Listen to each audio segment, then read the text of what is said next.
What's going on, guys? It's Jimmy here, and welcome to our daily show where we discuss the fourth stimulus check updates, daily news report, what's going on with the United States, and what is going on in Washington, D.C.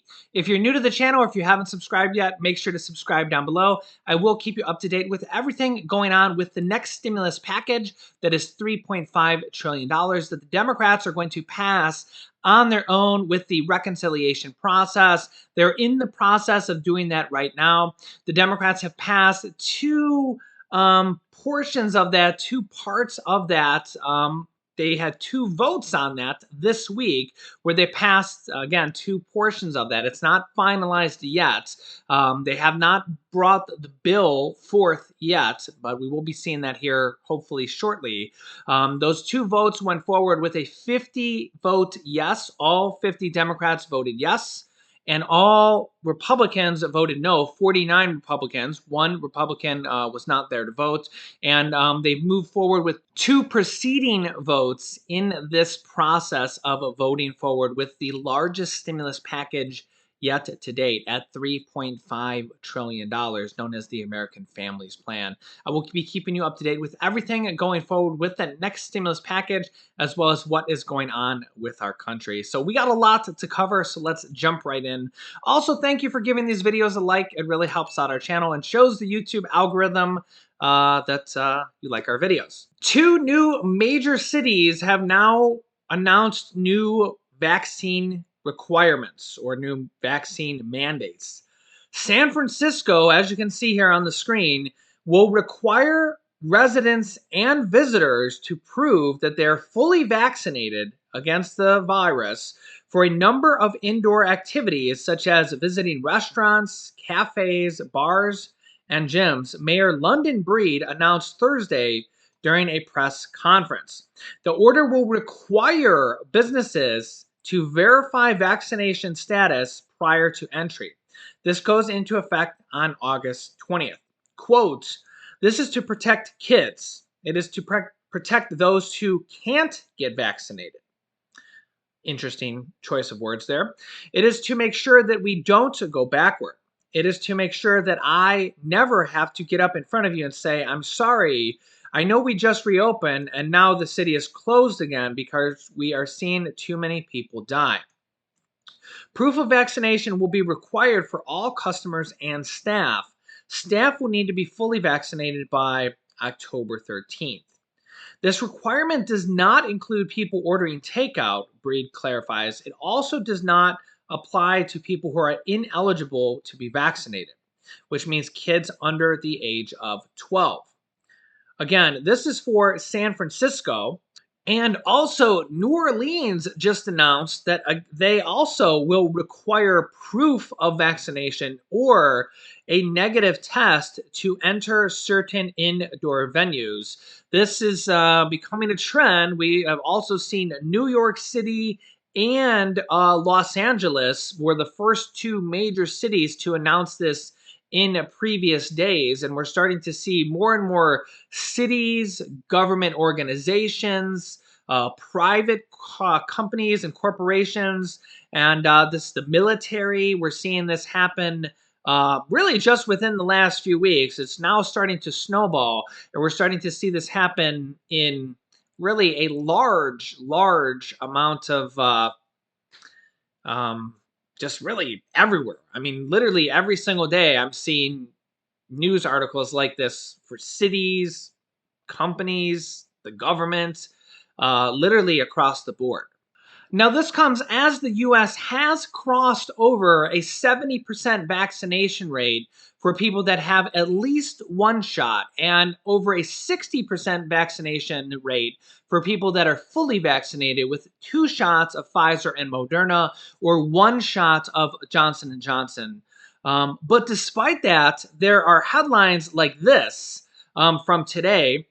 From Business Insider, a Texas hospital is so overwhelmed with cases that a man who was shot 6 times waited a week for surgery. Yeah. Here's another headline from Politico.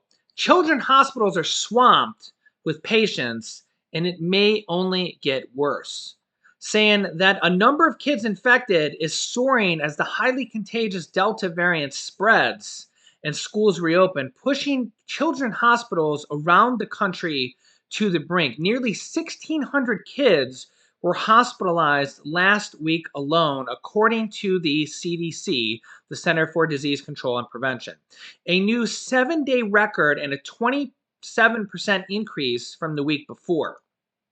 Again, this is with 70% of the United States being vaccinated with at least one shot and 60% of the United States being fully vaccinated. And I've also been getting a lot of people asking, what are the daily cases rates? I try to show you this every couple days.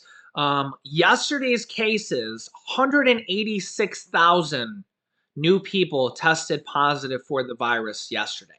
186,840. These numbers can change a little bit. Sometimes they correct them. This is directly from Google, so you can go to Google and just type this in yourself if you want to look at this. The 7-day average is 128,537. So this is August 13th. The day before that was 138,000 new cases. August 11th, 155,000 new cases. August 10th, 161,000 new cases. So you can see the 7-day average is just is just the trajectory is up, up, up. And yeah, 186,000 new cases yesterday from round numbers. And you can see this trajectory is really, really going up. And yeah, I mean, you could see where we were a month and a half ago. We were at 4,000 or 5,000 new cases. In fact, we booked a trip to Florida for my mom's 75th birthday for October. This is when we booked it. Around this time, a month and a half ago. We're supposed to be going to Florida to Disneyland, or yeah, Disney World. It's Disney World, the one that's in Florida, right? Yeah, we were going to go to Florida in October for my mom's 75th birthday. We're going to take my mom and dad there, take my son there, go to Disney World. But now we're going to decide this as a family. Like, what do we do? There's 150,000 people testing positive every day. And, it's tough because, I mean, my mom's 75 years old. My dad's 71 years old. And, my son's 3 years old,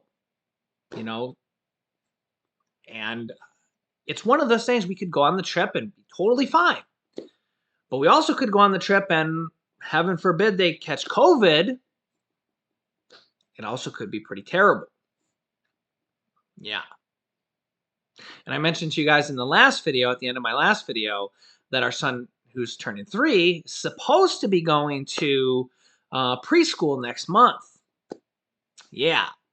One of my other friends, who's an entrepreneur as well, he has a son and a daughter. His daughter just turned 5. His son is also 3.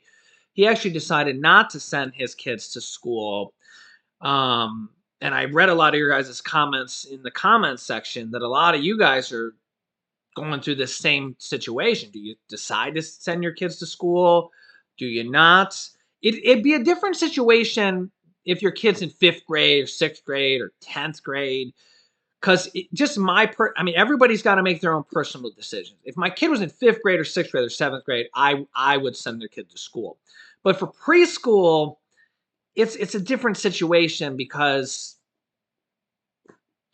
it's not that big of a deal. We could just not send him, which we may not, because it's not like real school.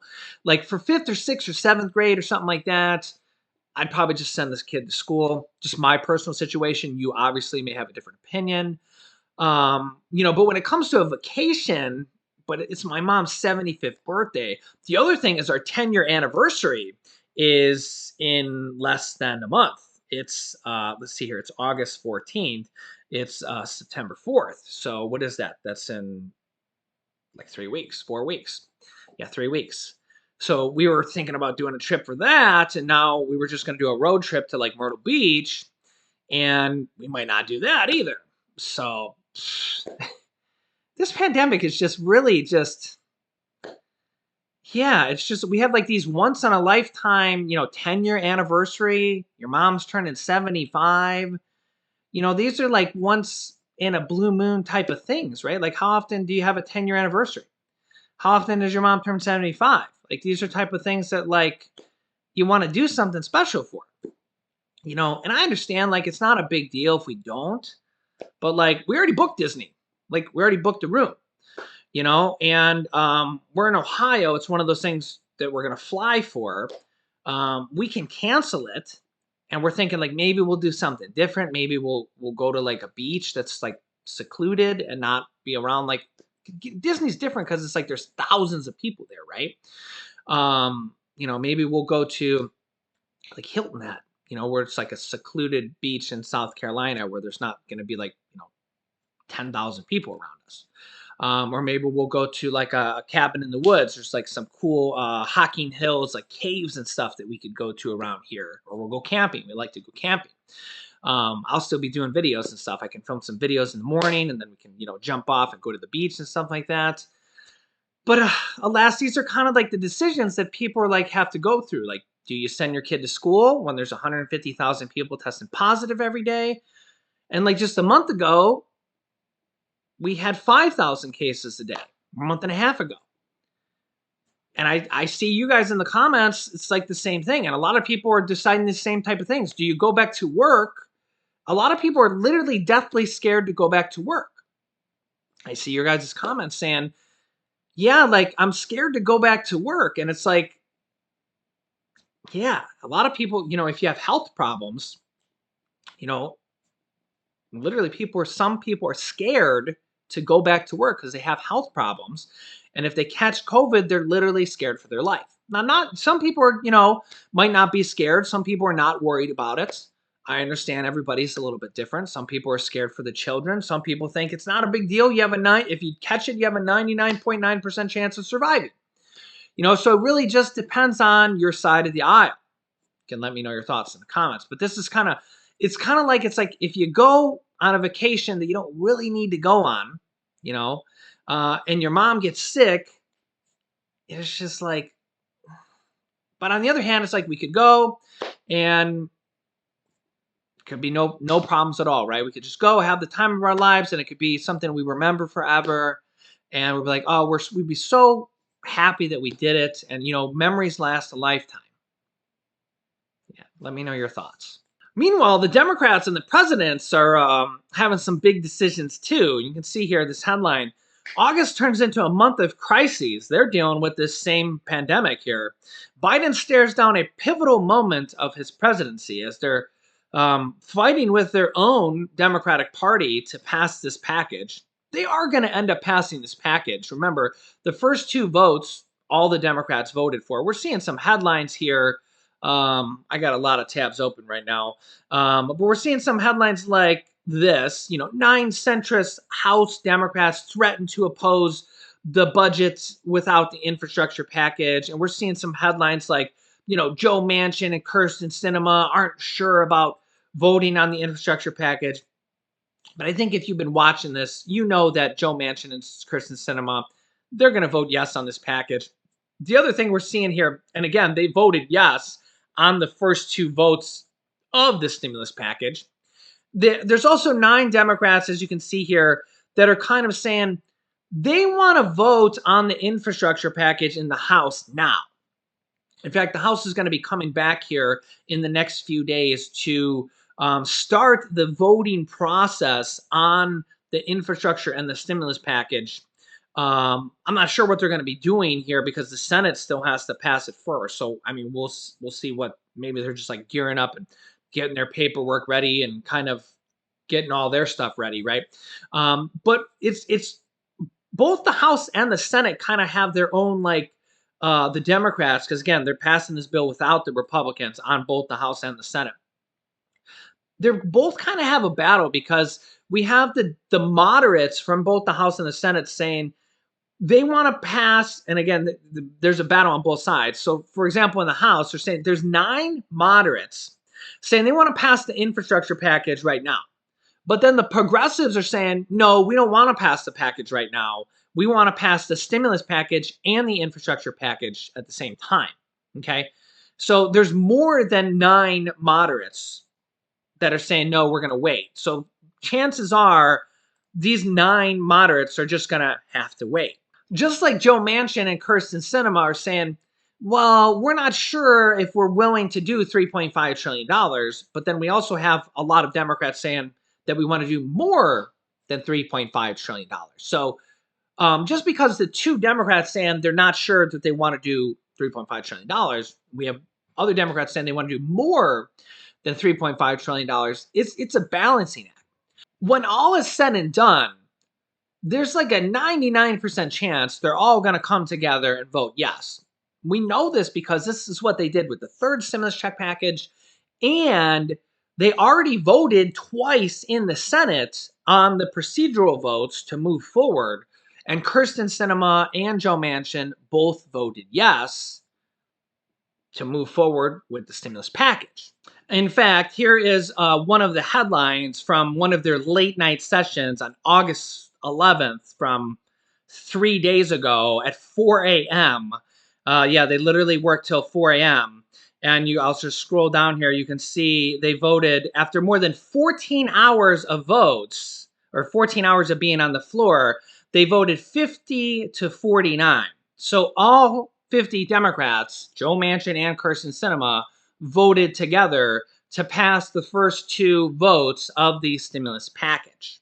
So yeah, this is going to be a very pivotal portion for the Democrats this month of August, or the next several days, to kind of get everything in line to pass this portion in the Senate, this next stimulus package. Make sure that everything, all the needed relief is in there for the next stimulus package. And make sure they provide for the American people stimulus checks, child tax credits, adult tax credits, and make sure they put enough in there. Senator Bernie Sanders has said in the past that history shows, this is what Senator Bernie Sanders said. I don't have the exact quote in front of me, but he basically has said that history has showed that when one party controls everything, right now the Democrats control the House, the Senate, and the presidency. Back in 2017 and 2018, the Republicans controlled the House, the Senate, and the presidency. Bernie Sanders says that history shows that when one party controls everything, if they basically don't put up or shut up, if they don't provide everything that the American people need at that time, that they will quickly lose the majority. And remember that basically in about a year, the House and the Senate go up for re-election. So the Democrats have this package, and then they have about a year to pass more packages after this. Remember, they get more reconciliation processes or more reconciliation cards on October 1st. So they're going to be more packages after this. So whatever's not included in this package, there'll be 2 or 3 more packages after this up until the next midterm election, which is not obviously a presidential election, but will be more packages for the next year. And then the House and the Senate go up for re-election. Now, remember, the Senate, only about a third of senators go up for re-election because senators serve 6-year terms. Mitch McConnell just won his Senate seat, so he's re-elected for 6 more years, or at this time, about 5 more years. So he's 79 years old, so he'll be in his Senate seat till he's 85.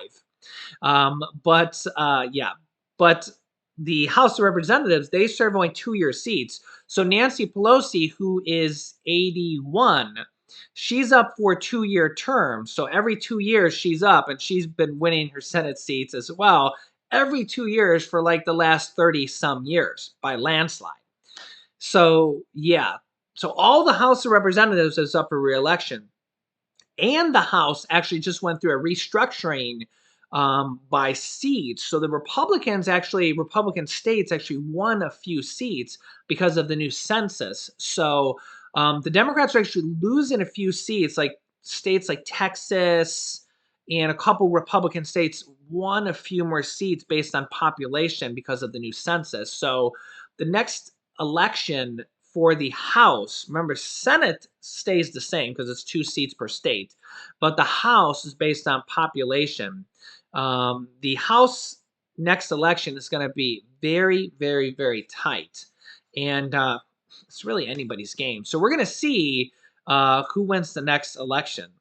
Yeah, let me know your thoughts down below in the comments. So I'll keep you up to date with what's going on with these next stimulus package, what's going on with our country, what's going on with our economy. Remember, new videos come out here every day at 10 a.m., 3 p.m., and 8 p.m. Eastern Standard Time. Make sure to subscribe down below. It's completely free to do so. I'll keep you up to date. Things are getting crazy. Over 100,000 new cases every day. We're seeing mandatory vaccinations in cities now across the country. The military has just said it for people in the military. Yeah, it's getting crazy out there. Let me know your thoughts. Will this pandemic ever go away?